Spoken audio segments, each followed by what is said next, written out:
दोस्तों, स्वागत है आपका प्रयागराज टीवी चैनल पर। ध्यानपूर्वक लिखेगा, मैटर बहुत शानदार है। डिक्टेशन 5 सेकंड में शुरू होगी। Ready, start. भारत की विदेश नीति की जड़ों को प्रायः अशोक के शांति और अहिंसा के सिद्धांत से जोड़ा जाता है। हालांकि इसकी तत्कालीन आधारभूमि स्वतंत्रता के लिए संघर्ष था।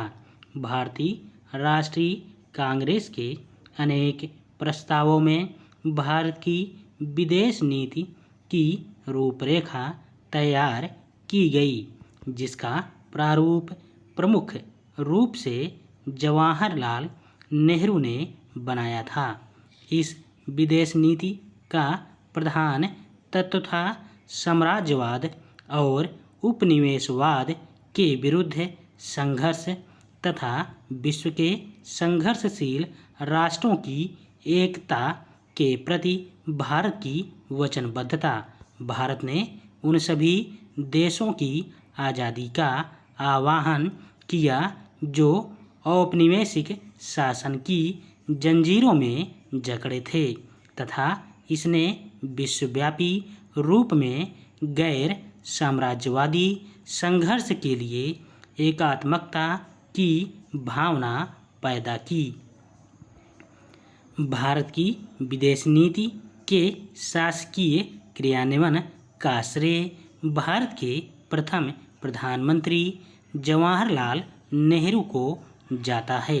वह एक दूरदर्शी एवं राजनीति में कुशल व्यक्ति थे, जिनके गहन ज्ञान ने भारत की विदेश नीति के आधार को सींचा था। हालांकि कई समालोचकों का कहना है कि विदेश नीति की आरंभिक अवस्था एक व्यक्ति प्रभाव की अवस्था थी।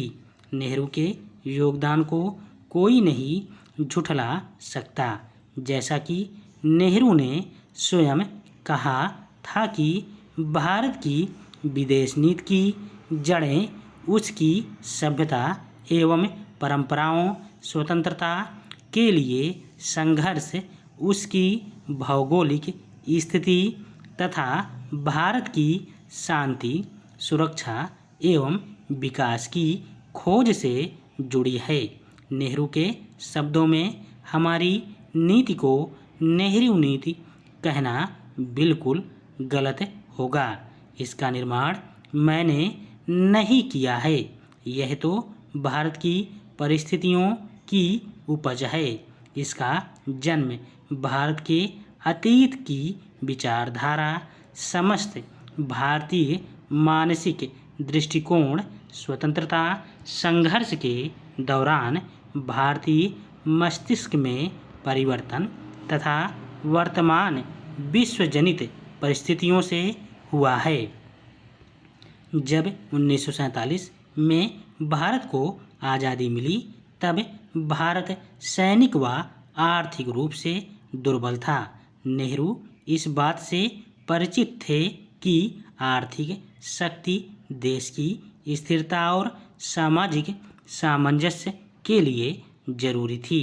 सैनिक शक्ति भी महत्वपूर्ण थी, परंतु उसे संतुलित आर्थिक आधार पर ही प्राप्त किया जा सकता था। जब नेहरू भारत की दुर्बलताओं से परिचित हुए, तो उन्हें समान रूप से भारत के सामर्थ्य, उसके गौरवमयी अतीत, उसकी सभ्यता की आकांक्षाओं, देश की व्यापकता और इसके निहितार्थों की भी चिंता हुई। नेहरू ने भारत की शक्ति को देश की समृद्धि एवं गहन सभ्यता की संपदा में देखा, जिसे हम आज राजनीतिक विज्ञान की भाषा में नरम शक्ति मानते हैं। आज भारत महाशक्तियों के बीच नरम और कठोर दोनों प्रकार की शक्तियाँ रखता है। स्वतंत्रता के बाद नेहरू ने भारत चीन संबंधों को हिंदी चीनी भाई भाई कहकर संबोधित किया था। धन्यवाद।